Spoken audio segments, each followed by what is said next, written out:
అనా మీరు ముఖ్యమంత్రిగా అయిన తరువాత దాదాపు 2,55,000 పైచిలకు వాలంటీర్లను గుర్తించి మన రాష్ట్ర ప్రజలకు వారి ద్వారా మీరు అందిస్తున్నటువంటి సేవలు ప్రపంచానికే ఆదర్శమన్నా.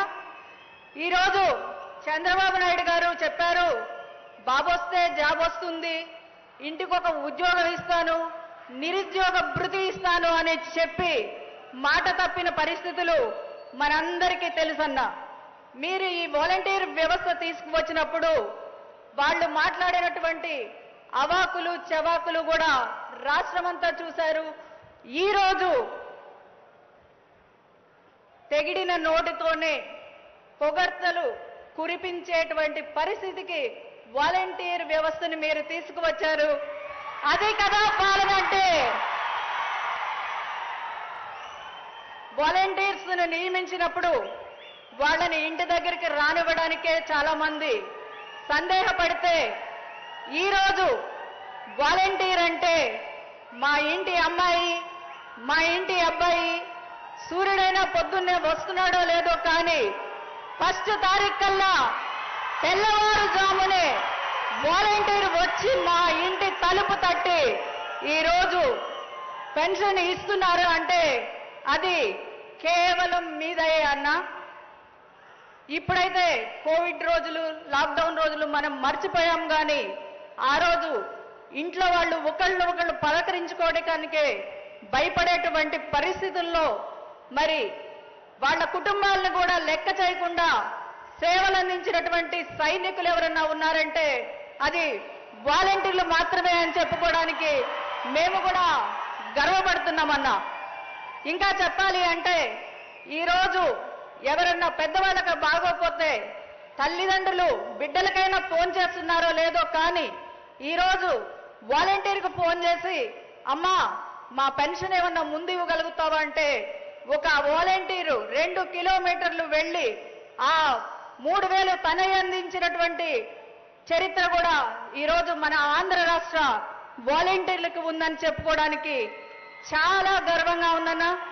మీరు ఇస్తున్నటువంటి, ఇంకా చెప్పాలి అంటే ఒక వాలంటీర్ని స్టేట్ కార్పొరేషన్ చైర్మన్ గా చేసినటువంటి ఘనత కూడా అది మీకే దక్కుతుందని చెప్పుకోవడానికి గర్వపడుతున్నామన్నా.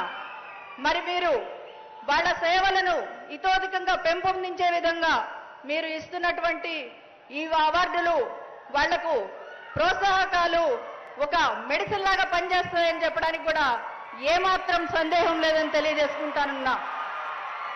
ఇంకొకటన్నా, మన దేశం హరిత విప్లవం చూసింది, నీలి విప్లవం చూసింది, శ్వేత విప్లవం కూడా చూసింది.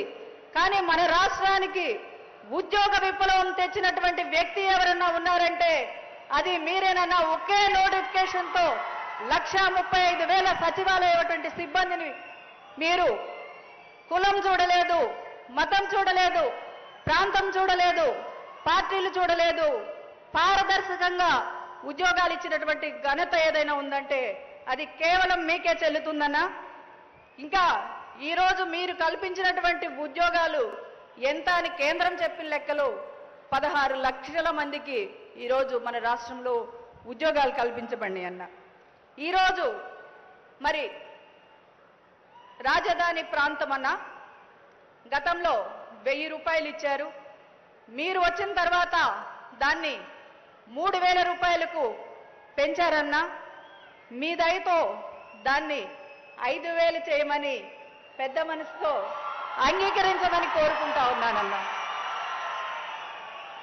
ఈరోజు మన ఆంధ్ర రాష్ట్ర పేద ప్రజల గుండె చప్పుడు ఏమిటంటే దండాలయ్యా దండాలయ్యా మహారాజై నువ్వు ఉండాలయ్యా.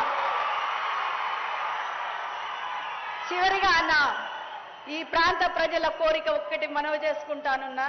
ఇక్కడ కార్మెల్ మాత కొండ ఉందన్నా, దాని మీదకి ఘాట్ రోడ్ అడుగుతున్నారన్నా. మీ దయతో మళ్ళీ మిమ్మల్ని ముఖ్యమంత్రిగా చేసుకొని మేము ఆ కోరిక తీర్చుకోవాలని కోరుకుంటూ ధన్యవాదాలు. Thank you so much madam.